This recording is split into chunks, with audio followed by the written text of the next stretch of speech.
சட்னி அரைச்சா மசாலா அரைக்க முடியல, மசாலா அரைச்சா மஞ்சள் அரைக்க முடியல, ஒவ்வொன்னுக்கும் தனி மிக்சரா வாங்க முடியும்? வேண்டாம், அல்ட்ரா சாய்ஸ் ப்ரோ இருக்கே, இந்தியாவின் அதிவேக 1000 வாட்ஸ் மிக்சர் கிரைண்டர், வினாடிகளில் கலையும் கரைக்கும். ஒரு சாய்ஸ் ப்ரோ போதும். இனி எதையும் அரைக்கலாம், அதை ஃபாஸ்டா அரைக்கலாம். 2 ஸ்பூன் போதும். லயன் டேட் சிரப், இதுல அயன், ஃபைபர், விட்டமின்ஸ், நோய் எதிர்ப்பு சக்தி அதிகமா இருக்கு. Lion date syrup. தவிக தலைவர் விஜயின் கரூர் பிரச்சார கூட்ட நெரிசலில் சிக்கி 41 பேர் பலியான சம்பவம் குறித்து விசாரிக்க சிபிஐக்கு சுப்ரீம் கோர்ட் உத்தரவிட்டுள்ளது.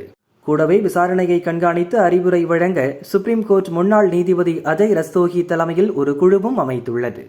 ஏற்கனவே பாஜக சார்பில் ஹேமமாலினி தலைமையிலான உண்மை கண்டறியும் எம்பிக்கள் குழு கரூர் விசிட் செய்தது, பாதிக்கப்பட்ட குடும்பங்களை சந்தித்து விசாரித்தது. தாங்கள் சேகரித்த பல உண்மைகள் அடங்கிய விசாரணை தொகுப்பை கட்சி தலைமைக்கு அறிக்கையாகவும் சமர்ப்பித்தார் ஹேமமாலினி.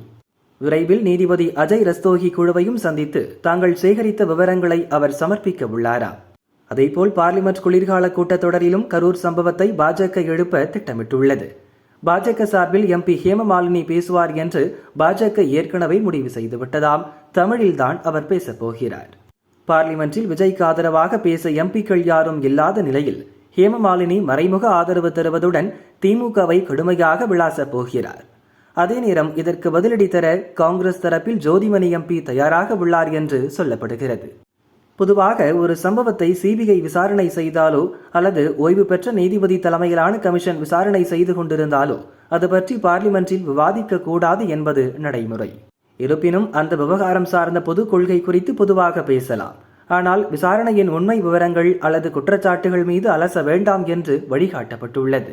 இதற்கு சபாநாயகர் ஓம் பிர்லா அனுமதி அளிப்பாரா? அப்படி அனுமதி அளித்தால் பெரும் அமளி நடக்கும் என்பது மட்டும் நிச்சயம்.